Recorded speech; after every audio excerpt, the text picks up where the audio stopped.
ಸಚಿವ ಸಂಪುಟ ವಿಸ್ತರಣೆಗೆ ಕಾಂಗ್ರೆಸ್ ಹೈಕಮಾಂಡ್ ಒಲವು ತೋರ್ತಾ ಇದ್ದು ದೆಹಲಿಯಲ್ಲಿ ಕಾಂಗ್ರೆಸ್ ಹಿರಿಯ ನಾಯಕರು ಚರ್ಚೆ ನಡೆಸ್ತಾ ಇದ್ದಾರೆ. ಕೆಸಿ ವೇಣುಗೋಪಾಲ್, ಅಹಮದ್ ಪಟೇಲ್, ಗುಲಾಂ ನಬಿ ಆಜಾದ್ ಚರ್ಚೆ ನಡೆಸ್ತಾ ಇದ್ದಾರೆ. ಇನ್ನು ಜಾತಿವಾರು, ಜಿಲ್ಲಾವಾರು ಆಧರಿಸಿ ಸಚಿವ ಸ್ಥಾನವನ್ನ ನಿಗದಿ ಮಾಡಲಾಗ್ತಾ ಇದ್ದು ಲೋಕಸಭಾ ಚುನಾವಣೆ ಲಾಭವನ್ನು ಕೂಡ ಪರಿಗಣನೆಗೆ ತೆಗೆದುಕೊಳ್ಳಲಾಗ್ತಾ ಇದೆ.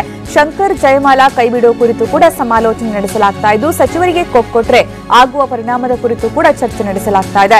ಈಗಾಗಲೇ ಜಾತಿವಾರು ಪಟ್ಟಿಯನ್ನ ಕೆಸಿ ವೇಣುಗೋಪಾಲ್ ಸಿದ್ಧಗೊಳಿಸಿದ್ದು ಇಂದು ರಾಜ್ಯ ನಾಯಕರ ಜೊತೆಗೆ ಹಿರಿಯ ನಾಯಕರು ಚರ್ಚೆ ನಡೆಸಲಿದ್ದಾರೆ. ಶಂಕರ್ಗೆ ಕೊಕ್ ನೀಡಿದ್ರೆ ಎಂಟಿಬಿ ನಾಗರಾಜ್ಗೆ ಸ್ಥಾನ ಸಿಗುವಂತಹ ಸಾಧ್ಯತೆ ಇದೆ ಅಂತ ಹೇಳಲಾಗಿದ್ದು ಲೋಕಸಭಾ ಚುನಾವಣೆಯ ಲಾಭವನ್ನು ಕೂಡ ಈ ಸಂದರ್ಭ ಪರಿಗಣನೆಗೆ ತೆಗೆದುಕೊಂಡು ಸಂಪುಟ ವಿಸ್ತರಣೆಗೆ ಹೈಕಮಾಂಡ್ ಈಗ ಒಲವನ್ನ ತೋರ್ತಾ ಇದೆ ಅಂತ ಹೇಳಲಾಗಿದೆ. ಆರ್ ಶಂಕರ್ ಜಯಮಾಲಾ ಅವರನ್ನ ಕೈಬಿಡೋ ಬಗ್ಗೆ ಕೂಡ ಈ ಸಂದರ್ಭ ಸಮಾಲೋಚನೆ ನಡೆಸಲಾಗ್ತಾ ಇದ್ದು ಸಚಿವರಿಗೆ ಕೊಟ್ಟರೆ ಮುಂದೆ ಏನಾಗಬಹುದು ಅನ್ನೋದರ ಪರಿಣಾಮದ ಬಗ್ಗೆಯೂ ಕೂಡ ಈ ಸಂದರ್ಭ ಚರ್ಚೆ ನಡೆಸಲಾಗ್ತಾ ಇದೆ ಅನ್ನುವಂತಹ ಮಾಹಿತಿ ಲಭ್ಯವಾಗಿದೆ. ಈಗಾಗಲೇ ಜಾತಿವಾರು ಪಟ್ಟಿಯನ್ನ ಕೆಸಿ ವೇಣುಗೋಪಾಲ್ ಸಿದ್ಧಗೊಳಿಸಿದ್ದಾರೆ. ಇನ್ನು ಆರ್ ಶಂಕರ್ಗೆ ಕೊಟ್ಟರೆ ಅವರನ್ನ ಸಂಪುಟದಿಂದ ಕಿಕ್ಔಟ್ ಮಾಡಿದ್ರೆ ಎಂಟಿಬಿ ನಾಗರಾಜ್ಗೆ ಸ್ಥಾನ ಕೊಡುವಂತಹ ಸಾಧ್ಯತೆ ಇದೆ.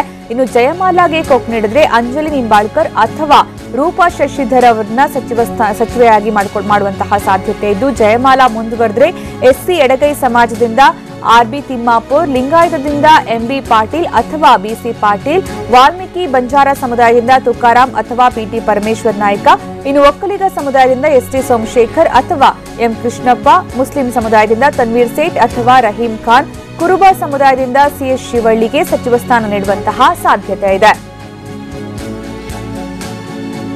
ಇನ್ನು ಸಂಪುಟದಲ್ಲಿ ಯಾರು ಇನ್ ಆಗ್ತಾರೆ, ಯಾರು ಔಟ್ ಆಗ್ತಾರೆ ಅನ್ನುವಂತಹ ಲೆಕ್ಕಾಚಾರ ಇದು. ಬೇರೆ ಬೇರೆ ಕೋಟಾದಲ್ಲಿ ಯಾರ್ಯಾರು ಸ್ಥಾನವನ್ನ ಪಡ್ಕೋಬಹುದು ಅಂತ ಇಬ್ರಿಬ್ಬರ ಹೆಸರು ಆಕಾಂಕ್ಷಿಗಳಾಗಿ ಅಲ್ಲಿ ಕೇಳಿ ಬರ್ತಾ ಇರೋದು. ಯಾರ ಲಾಬಿ ಹೆಚ್ಚಾಗುತ್ತೆ, ಯಾರು ಮೇಲುಗೈ ಸಾಧಿಸ್ತಾರೆ ಅನ್ನುವಂಥದ್ದು ಸಂಪುಟ ವಿಸ್ತರಣೆಯ ಬಳಿಕ ಗೊತ್ತಾಗಲಿದೆ. ಈಗಂತೂ ಜಾತಿವಾರು ಲೆಕ್ಕಾಚಾರದ ಪಟ್ಟಿಯನ್ನ ಸಿದ್ಧಪಡಿಸಲಾಗಿದ್ದು ಈಗ ಹೈಕಮಾಂಡ್ ಜೊತೆಗೆ ನಾಯಕರು ಚರ್ಚೆಯನ್ನು ನಡೆಸ್ತಾ ಇದ್ದಾರೆ. ಆರ್ ಶಂಕರ್ಗೆ ಕೊಟ್ಟರೆ ಎಂಟಿಬಿ ನಾಗರಾಜ್ ಸ್ಥಾನ ಪಡ್ಕೋಬಹುದು.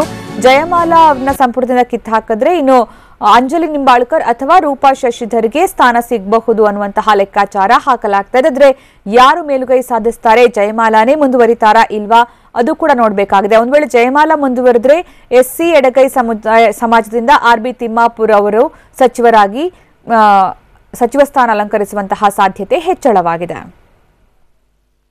ಈ ಬಗ್ಗೆ ಹೆಚ್ಚಿನ ಮಾಹಿತಿ ನೀಡ್ತಾರೆ ನಮ್ಮ ಪ್ರತಿನಿಧಿ ಪ್ರಮೋದ್. ಈಗ ಸಚಿವ ಸಂಪುಟ ವಿಸ್ತರಣೆಗೆ ಕಾಂಗ್ರೆಸ್ ಹೈಕಮಾಂಡ್ ಒಲವು ತೋರ್ತಾ ಇದೆ ಅನ್ನುವಂತಹ ಮಾಹಿತಿ ಲಭ್ಯವಾಗಿದೆ. ಸದ್ಯ ಏನ್ ನಡೀತಾ ಇದೆ ಈ ಸಂಪುಟ ವಿಸ್ತರಣೆ ಕಸರತ್ತಿಗೆ ಸಂಬಂಧಪಟ್ಟಂತೆ, ಮತ್ತೆ ಯಾರು ಇನ್ ಆಗಬಹುದು, ಯಾರು ಔಟ್ ಆಗಬಹುದು, ಯಾವ ರೀತಿಯ ಲೆಕ್ಕಾಚಾರ? ಸುಕನ್ಯಾ, ಸಂಪುಟ ವಿಸ್ತರಣೆ ಕಸರತ್ತು ಜೊತೆಗೆ ಈಗ ಸಂಪುಟ ಪುನರ್ರಚನೆ ಕಸರತ್ತು ಕೂಡ ಜೊತೆ ಸೇರ್ಪಡೆ ಆಗುವಂತಹ ಲಕ್ಷಣಗಳು ಹೆಚ್ಚಾಗಿ ಕಾಣಿಸ್ತವೆ.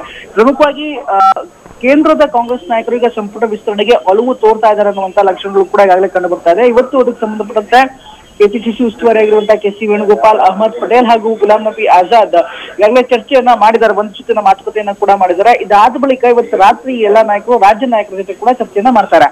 ಇದಕ್ಕೂ ಮೊದಲು ಒಂದು ಪಟ್ಟಿಯನ್ನ ಈಗಾಗಲೇ ರೆಡಿ ಮಾಡ್ಕೊಂಡಿದ್ದಾರೆ. ಇದಕ್ಕೆ ಈ ಪಟ್ಟಿಗೆ ಅಥವಾ ಸಂಪುಟ ವಿಸ್ತರಣೆಗೆ ಪ್ರಮುಖವಾಗಿ ಮಾನದಂಡಗಳನ್ನು ರೂಪಿಸಿಕೊಳ್ಳಲಾಗಿದೆ.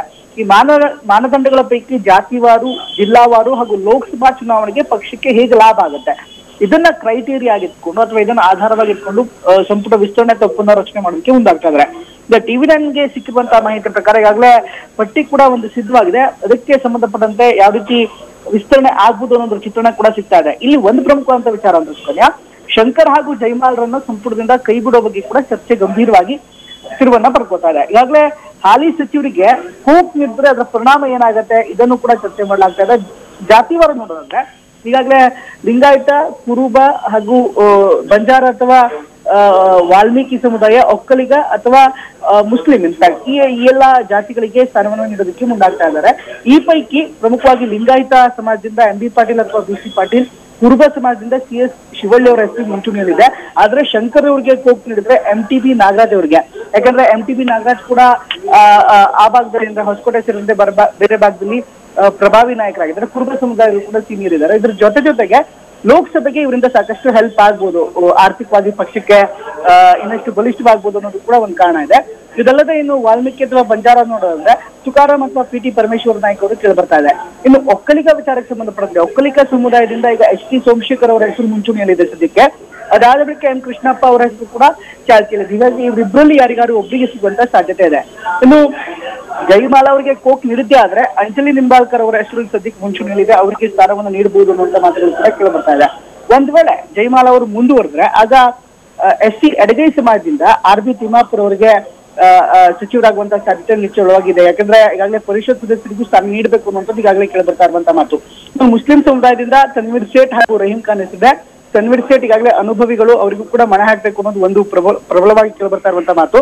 ಇದರ ಜೊತೆ ರಹೀಂ ಖಾನ್ ಉತ್ತರ ಕರ್ನಾಟಕ ಅಥವಾ ಹೈದರಾಬಾದ್ ಕರ್ನಾಟಕದಿಂದ, ಪ್ರಮುಖವಾಗಿ ಬೀದರಿಂದ ಬೆಂಗಳೂರಿನ ಅಥವಾ ಹೈದರಾಬಾದ್ ಕರ್ನಾಟಕ ಭಾಗದ ಯಾವುದೇ ಅಲ್ಪಸಂಖ್ಯಾತರಿಗೆ ಸ್ಥಾನ ನೀಡಿಲ್ಲ. ಈಗಾಗಲೇ ನೀಡಿರುವಂತಹ ಅಲ್ಪಸಂಖ್ಯಾತ ಸಚಿವರು ಇರ್ಬೋದು ಅಥವಾ ಈಗಾಗಲೇ MLCಗಳು ಇರ್ಬೋದು, ಎಲ್ಲವೂ ಕೂಡ ದಕ್ಷಿಣ ಕರ್ನಾಟಕ ಭಾಗದವರೇ ಹೆಚ್ಚು. ಹೀಗಾಗಿ ಉತ್ತರ ಕರ್ನಾಟಕ ಭಾಗದ ಅಲ್ಪಸಂಖ್ಯಾತರಿಗೆ ಸ್ಥಾನವನ್ನ ನೀಡಿ ಅನ್ನೋದು ರಹೀಂ ಖಾನ್ ಮೊದಲಿಂದಲೂ ಕೂಡ ವಾದ ಮಾಡ್ಕೊಂಡ್ ಬಂದಿದ್ದಾರೆ. ಈ ಹಿನ್ನೆಲೆಯಲ್ಲಿ ತನ್ವೀರ್ ಸೇಠ್ ಮತ್ತು ರಹೀಂ ಖಾನ್ ಅವರ ಹೆಸರು ಸದ್ಯಕ್ಕೆ ಮುಸ್ಲಿಂ ಕೋಟಾದಲ್ಲಿ ನಿಚ್ಚಳವಾಗಿ ಕೇಳಿ ಬರ್ತಾ ಇದೆ. ಸುಕನ್ಯಾ, ಧನ್ಯವಾದ ಪ್ರಮೋದ್.